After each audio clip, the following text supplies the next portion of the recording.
masters of horror.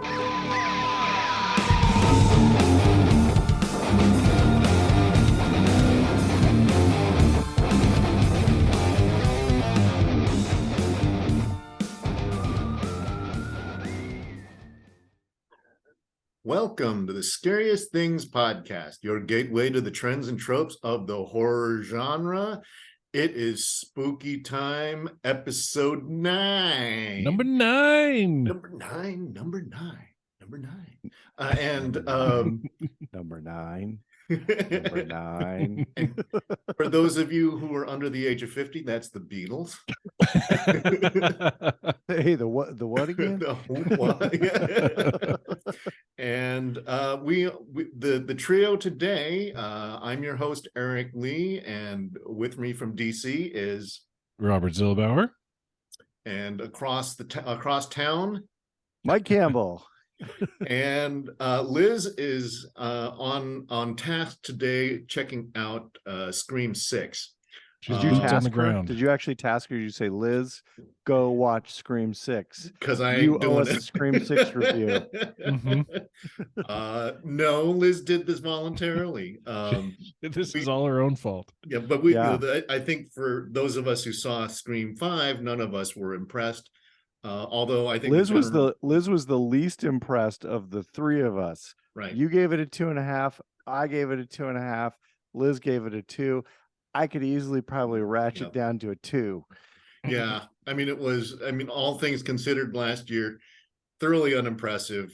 But the Rotten Tomatoes and the sort of the normie buzz, if we want to call non-horror fans normies, the muggles, sure, the muggles, yeah, they seem to like it, and the critics have been the critics who are not the Scariest Things seem to like it. Okay, I think it's got like a Rotten Tomatoes of around 70.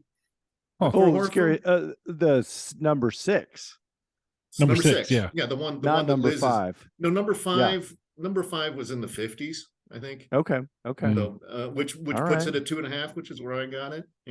So anyway, so no Liz today, but we got plenty of fun stuff to talk about. And again, absolutely. Spooky time is where we get to do our weekly digest of things that we've found. And I think for this episode, since Robert has a display of something in the background, which it's blocking, it's like you got. Yeah. Let's start with Robert. I got Fright Raw. Right, yes. Fright. I went Raw sartorial this time, or Fright Rags. Good. Fright Rags. There it is. I felt like I was on Electric Company there for a second. Brought to you by the letter W. Takes the T from Fright Rat and swaps it with a G, and you get Fright Rags. Oh man, that's going back. Yeah. Fright Rags. So they are mostly I think mostly a t-shirt stuff, though they probably have some other stuff. And they just kind of showed up in my email one time, so I went and looked at them, and they've got a lot of really cool stuff. Case in point, the shirt I'm wearing right now, The Thing. Yeah, the thing. And also I would like to point out, and I'm going to talk to you guys, the genre clothing manufacturers. Notice that this t-shirt is blue and not gray or black. Pretty much my entire wardrobe looks like that's a rarity on a grayscale printer. So this was a nice change. Right. They are an officially licensed clothing creator, sort of like Last Exit to Nowhere. So their stuff is a little bit more pricey, not Last Exit pricey. That gets a little crazy, but yeah, right. Those are $50 t-shirts. Yeah, exactly. These are more like around $30, and if you can catch them on sale, like they got a bunch of Halloween stuff that's right now it's on sale, and you can get them for $12. They do bonkers business right around Halloween. Yeah. And I've been known to pick up Halloween or not Halloween horror movie socks for various from Fright Rags. They do have some nice I think some stabby, spiky kind of socks for horror movie fans. I do kind of wish, I think at some point, I don't know if they have anything which looks like it would be like the severed stump of a foot, which would be kind of awesome. If you're doing a socks. Ooh, I think we got do we have a frozen mic? I think I am frozen. If you can still hear me. Yeah, no, maybe, I think we have a yeah, I look very frozen. Mike has been petrified. Yeah. So yes, so we still have the golden tones of Mike Campbell and a still life. Yes. Facsimile, a wax sculpture of Mike Campbell on That's right. on our video feed. So entertaining. Just turn this off and go listen to the podcast. So Robert, if there's what other things have you gotten anything else on there recently or what's I did get the other thing I got was a Dawn of the Dead shirt. Yeah. Is it black or gray? It's mostly gray. Yeah, it's mostly gray. I think we might have lost Mike Campbell. Mike, you still there? No, I am still here. No, okay. I'm still here. His video. There he is. Oh my God. Hey, I'm back. We're Robert, I was going to ask you, what is the favorite thing you've bought from Fright Rags, and what is the thing you're pining to get from Fright Rags? Well, I think my favorite thing I've bought so far has been this shirt I'm wearing right now. Yeah, just because my favorite movie, and I like the design. Some of the designs, I mean, because some of the movies they go for are more visceral than others. Sure. Not that the Thing is not a visceral movie, I guess, but the graphics are not. But yeah, so a lot of the shirts and stuff they have are, they don't skimp on the blood and the blades and that kind of thing. So yep. But they do have a lot of more. They have several that are more subtle, like this one and the Dawn of the Dead one, which is more like the movie poster. Oh, cool! Yeah. Oh, the one with the old the highly graphic or not. When there's no more room in hell. Right, but the poster with the head coming up. Yeah, with the head coming up. Yeah, and that's one of the big differences actually between I think Fright Rags, which will give you really the overt homage. So that you don't need to be someone in the know. Right. Where there's some other ones like our the Last Exit to Nowhere and who's really subtle. At Overlook. Superyaki. Yeah, they will do. There's Superyaki. There's Creepy Company. Yeah, there's tons of great ones out there. I would say Fright Rags. If you want to get on the Scariest Things train and be a sponsor, let's do it. Yeah, get for sure. on it right now. If you're listening out there, that's right. All right, Mike. Operators are standing by. So you've been actually going through a whole lot of been posting a lot of reviews from South by Southwest. I don't know if that's something that you've got on the table or what have you. No, that is not what I'm talking about. Go to the Scariest Things website, scariestthings.com 1T, and check out all the reviews I've been posting. I'm going to be posting another review tomorrow. What I'm going to be talking about is this book called Ghost Eaters by Clay Mcleod Chapman.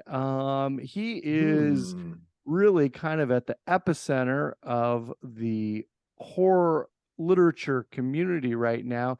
He's written a couple really great books recently, both of which I reviewed. He did The Remaking, and then he did Whisper Down the Lane. This is his most recent book, again, Ghost Eaters. Just came out at the tail end of 2022. I will also be getting a review up on this. Great book, really interesting because what he does with the story, it is a ghost story, and normally I don't care for the ghost stories, but what he's able to do is he's able to really kind of dial in present day trauma, the sort of the opioid crisis, and sort of Interesting. roll these things all up together in one, and to make it really relevant and contemporary to today's issues. Go check out Clay Mcleod Chapman. All of his stuff is really good. He's also done a ton of comic book stuff as well, for I think primarily for DC, although I'd have to go look, and I hadn't read any of the titles that he had worked on, but he's writes a lot of horror stuff. All of his horror stuff is good. And again, you can go check out my reviews of his previous work at scariestthings.com. And the other thing I want to mention super fast is today's announcement that Linda Blair is confirmed and is going to be in the new Exorcist. Oh, I hadn't seen that. On October 13th of 2023. There was a lot of speculation because obviously Ellen Burstyn is back as the mother, as Chris McNeil. There was a lot of question as to, because it is directly tied back to the original film in the same way that Danny McBride and David Gordon Green did with the original Halloween. They tied it back directly to Regan McNeil and her mom, Chris, Ellen Burstyn. There was a lot of speculation about whether Linda Blair was ever going to show up. It is confirmed. Several sources have reported that she is indeed going to be there, which I think is super cool, because I could easily see somebody like Linda Blair just like ducking out and saying, no, sir. Linda Blair could use the paycheck. Hard pass. Maybe she could. Maybe she could. I don't know. Are they maybe they're gonna do a Grand Moff Tarkin thing with Max von Sydow, bring him in as a digital exorcist? Right. Yeah. No. Who knows? Don't Who do knows? that. They did it to Peter Cushing. They could do it with Max von Sydow. I think there is a movie called Digital Exorcist already. Yeah. Oh, we lost Mike again. He's now just. No, I'm trying. I'm working on it. There you go. All right. So yeah, it's this is what happens when you're dealing with a 9-year-old computer. Eric, what do you got this week for spooky time? Well, I've got a couple of small things, because I was inspired by Mike from the last time we gathered, where Mike went to the gas station at right, that was super cool for the Texas Chainsaw Massacre. And one of the things that so I wonder what else is out there. I wonder, right there it is. There's the gas station. Don't move it around. Nice. You can see Leatherface in the corner. There's the gas station. There it is. Thank you. Sorry. And I'm going to try a spooky time first. We're going to do a screen share. Ooh, as opposed to throwing crap in front of the camera. Yeah, and we'll see if this works. I mean, come on, this is throwing crap in front of the camera. That's a lost art. Totally going analog. That's the kids love analog these days. They love the analog. So I went and I found Atlas Obscura. The horror buff's great American horror road trip. And so this has the Evil Dead cabin in Morristown, the Washington DC Exorcist stairs. Mike, I know you've been there. Oh, I've been there. Hotel Vertigo in San Francisco for, of course, the classic. There's the dock at Jaws. They've got a whole bunch, and the great thing with Atlas Obscura here, if you get past the advertisements, is that you can click on these. And we can go to Allbirds if you'd like to advertise on the site. We're happy to have you. Yeah, absolutely. The Ennis House in Los Angeles, I've been there. This is a Frank Lloyd Wright thing, which is the house on the haunted hill, and I think Predator was there, or Predator 2. Okay. But if you click on it, it will give you how to get there, and it'll give you a little bit of history and background on it. So if you're because spring break is coming up, folks. And that's right. So there's the Colonial Theater where the Blob, the Blob Fest. I don't see the gas station yet, though. It's let's see. Is it in there? Come on. I hope so. So we have actually here's one. Let's Scare Jessica to Death. The old Bishop House from that. Oh wow! Oh my gosh! The Bradbury Building, been there. Did you tally up how many of these you've been to? I've been to 3 of them. Okay. I've been to the Bradbury Building in LA. I've been to. And where the hell's Timberline Lodge? Come on. Yeah, they have. Come on, Atlas Obscura. I know, I saw it down there, but come on. The Stanley, which is from where Stephen King actually went when he was inspired by The Shining. Yeah. And they don't have the Ahwahnee. Right. I mean, it's really the Shining is 3 hotels, right? 3 of the greatest hotels in the country. Yeah. But here's a cool one: the Phantasm Mausoleum. Oh yeah, heck yeah. So, that's in Oakland. Interesting. Yeah. Okay. Well, that's where, okay.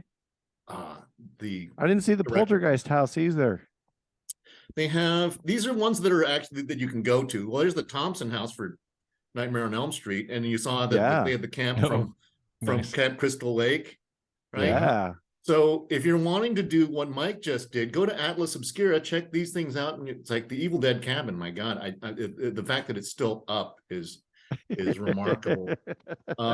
So there's that. That was something fun for our folks out there. And the other thing I thought about when it comes to, well, we're coming to spring break, is horror camps, right? So the adult summer camp is it's a traveling road show that they essentially have 3 variants of this thing, right? Where you can get the faint of heart. There's the chicken leg tent, which is $65 per person. And it says our chicken legs are set up in what is called the pansy zone. Your interaction with our monsters will be much more toned down, as they have been given strict instructions to not touch chicken leg guests. They may even want to cuddle with you like a soft teddy bear and read you a nighttime story. There's another one, which is those desiring a more interaction can opt for the blood tent, which is $75 per person. The blood tent offers a full interactive experience, in which is a fancy way of saying we may cut your tent in half. Blood tents are for thrill seekers that are looking to test their will to survive the night against the best Fright Nights camp out has to offer. We do offer a slight safe haven with this tent, though, and we set up all blood tents together in the same area, so you will all get to hear people screaming. Finally, for those who feel the need for full-on fear, there is the Guts tent, which is $85 per person, 2 people per tent. Guts tents are our couples accommodations, complete with garden view and nightly turn-down service. The Guts tent is the ultimate thrill seeker two-person package, and they're the most secluded tents in the Fright Nights camp out. But don't worry, you will still be within a few proximity to a few tents, so you'll still be able to hear your neighbor scream, "I'm a big pansy," when the monsters appear. That is the safe word. If you can't take it, is "I'm a big pansy." Yeah. And when you say they, is this the Voorhees family? Who is the they you're referring to? Who's the monsters they're talking about? Yeah, who are the monsters, and who is the they that is putting this whole thing together? They're a bunch of masked freaks, is what it is. And there are movies that sort of play into the, hey, let's do the let's do a camp thing, and then it turns into the real thing. That's the fear, of course, is that someone. I think that was the plot seriously. For Haunt. Yeah. Mm. So Hell House, I think, too. Yeah. So this is that kind of a setup, but it's in Tampa, Jacksonville, Indianapolis, Louisville, Columbia, Missouri, I think, Charlotte, Columbia, South Carolina must be. Okay. Cincinnati, Chicago, Birmingham, Nashville, Atlanta, New York, and Lexington. So this is you had me at Lexington. Classically in the South, right? So anyways, so this sounds like that they've it's called Fright Nights Camp. So go check out Fright Nights Camp on the internet to go check out your summertime scare the pants off you stuff. And report back with multiple pictures. I don't know. I think for me, I'm a big pansy. I don't know that I can do this. And you haven't been good this year, so you're going to Fright Camp. You're going to adult horror Yep. camp. Actually, that is your punishment this year. so technically this is called 13-hour Fright Nights Campout, FNC. 13-hour Fright Nights Campout. Okay, you're going. Okay. Do it.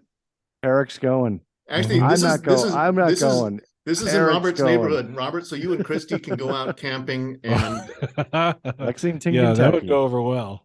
The Kentucky Chainsaw Massacre. All right, Eric, are you taking us out of here with something?